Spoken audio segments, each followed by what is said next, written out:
Perkenalkan, saya Nurwasyani Nursalam dan rekan saya. Ya, saya Siti Rahmawati Rawu. Kami berdua sebagai moderator dalam podcast kali ini. Kira-kira nama podcast kita kali ini apa ya? Menurut kakak podcastnya apa ya yang baik? Kalau aku sih filosofi terdepan sih yang paling cocok untuk podcast kita. Ya, oke. Kita kasih nama podcast kami kali ini adalah filosofi terdepan.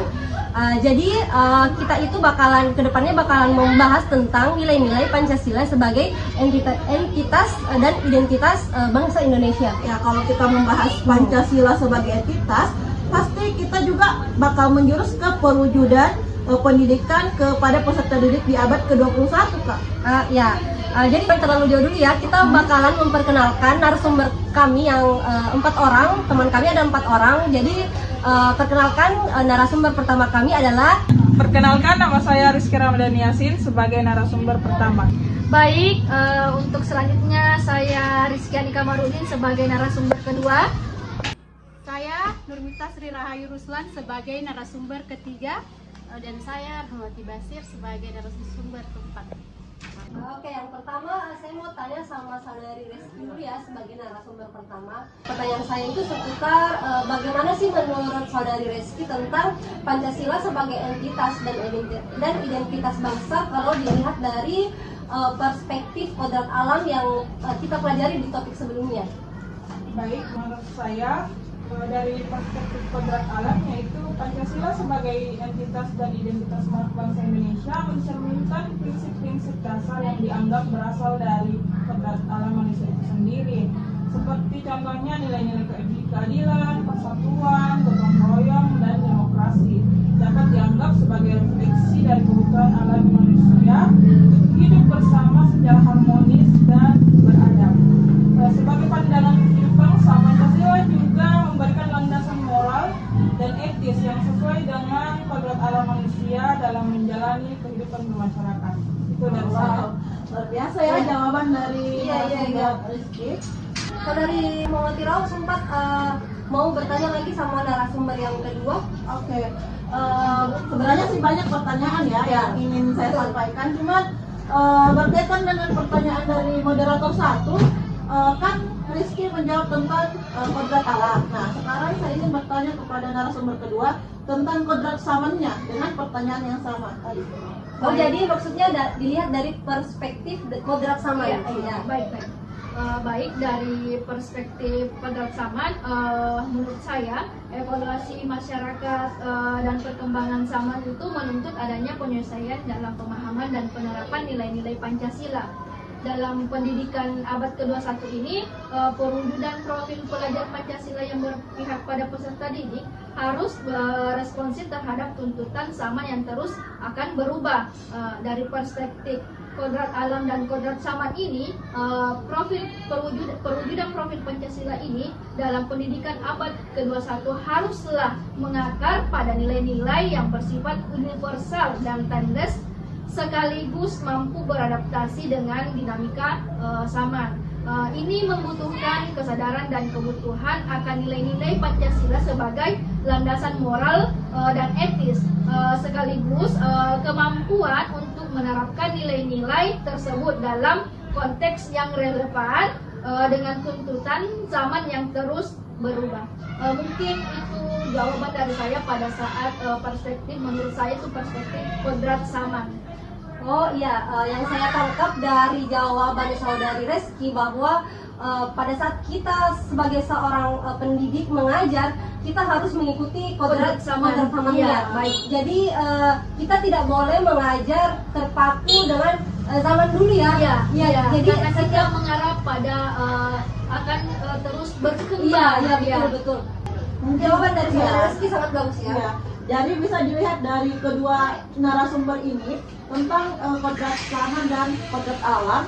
Dari jawaban mereka sudah paham ya bagaimana sih perwujudan ya kodrat alam dan kodrat saman. Oke, selanjutnya mungkin dari moderator pertama. Jadi pertanyaan saya untuk narasumber ketiga, saya mau bertanya tentang apa sih relevansi Pancasila sebagai entitas dan identitas bangsa Indonesia dalam perwujudan profil pelajar Pancasila pada pendidikan yang berpihak kepada peserta didik, dalam pendidikan abad ke-21? Oke, terima kasih atas pertanyaannya.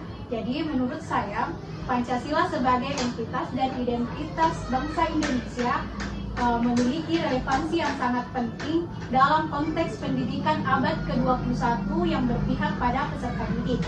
Nah, sebagai entitas Pancasila ini tidak hanya menjadi dasar negara, tetapi juga mencerminkan semangat persatuan dalam keberagaman yang terjadi di negara kita.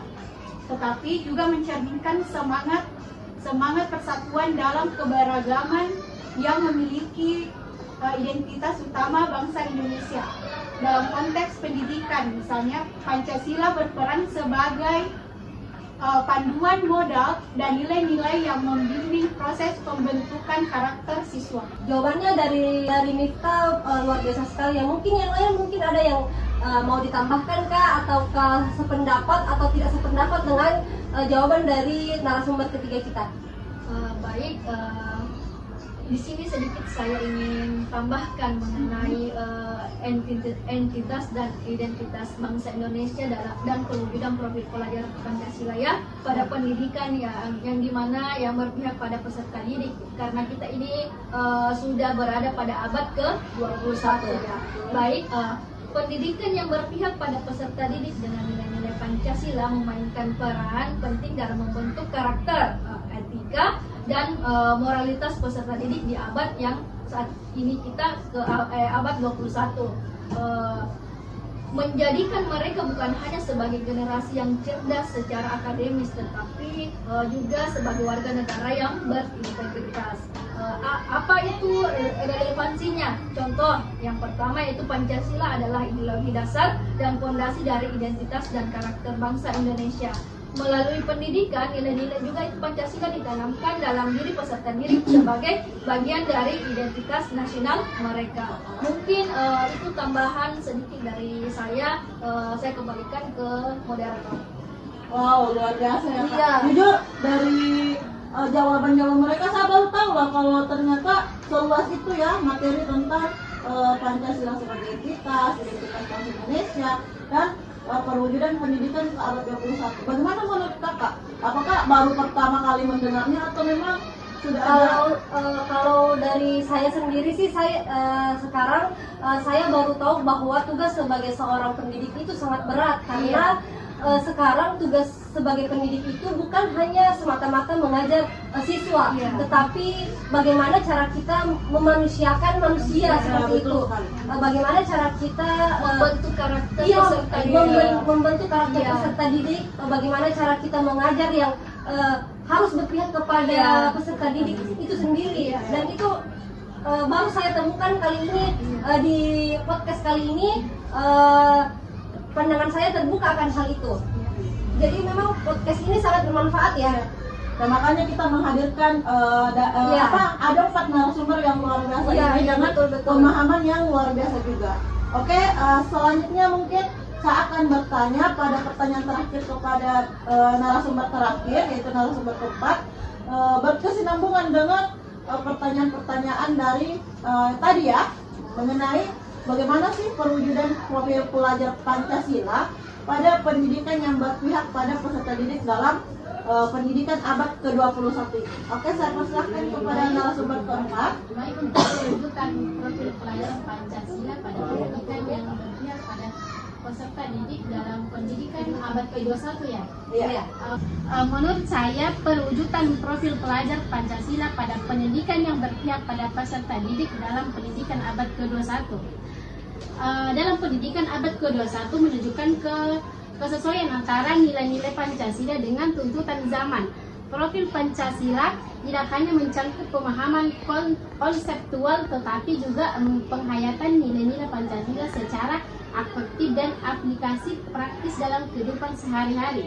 Hal ini sesuai dengan paradigma pendidikan abad ke-21 yang menekankan pada pengembangan karakter, keterampilan sosial, dan kemampuan berpikir secara kreatif. Dengan membangun pendidikan yang berpihak pada peserta didik yang berbasis Pancasila, kita dapat menciptakan lingkungan pembelajaran yang inklusif, demokratis, dan berkeadilan. Siswa diajak untuk menghargai keberagaman, berkolaborasi, dan berpartisipasi aktif dalam pembelajaran serta kehidupan masyarakat. Profil Pancasila juga menanamkan nilai kepemimpinan yang bertanggung jawab, kemudian kemandirian, serta kesadaran akan hak dan kewajiban sebagai warga negara. Oh ya, jadi saya bisa menangkap sedikit lah apa tadi jawaban dari narasumber depan. Jadi mungkin ada dari salah satu narasumber yang bisa menjawab bagaimana sih pendekatan kepada siswa tersebut. Nah, oke, menurut saya kita sebagai guru, cara kita untuk mendekatkan diri kepada siswa itu mendekati murid kita dengan cara memberikan keadilan. Ini berpacu pada Pancasila untuk memberikan keadilan kepada siswa kita, tidak membeda-bedakan antara siswa satu dengan siswa yang lain. Dengan memberikan perhatian juga ya, tidak pilih kasih ya kepada siswa. Oke Kak, mungkin itu tadi pertanyaan yang kita berikan kepada narasumber keempat. Bagaimana Kak? Apakah kita akan mengakhiri podcast kali ini? Aduh, sayang sekali ya kalau diakhiri, karena sebenarnya masih banyak lagi hal-hal yang bagus untuk kita ulik, tetapi Waktu juga. iya, waktu menjadi pembatas kita di podcast kali ini. Jadi mungkin kita lanjutkan podcast kita di lain waktu, di kesempatan yang lain, karena tidak dipungkiri bahwa podcast kali ini sangat bermanfaat untuk kita semua sebagai mahasiswa PPG Prajabatan atau orang di luar sana yang bakalan menonton podcast kita, pasti akan sangat bermanfaat bagi mereka. Jadi saya ucapkan terima kasih banyak untuk narasumber kita kali ini. Semoga di lain waktu narasumber masih berkesempatan datang di podcast kami. Terima kasih juga untuk teman-teman atau untuk para mahasiswa yang akan menonton podcast kami. Tetap pantengin ya podcast kami di Filsop Terdepan. Terima kasih. Assalamualaikum warahmatullahi wabarakatuh. Dadah.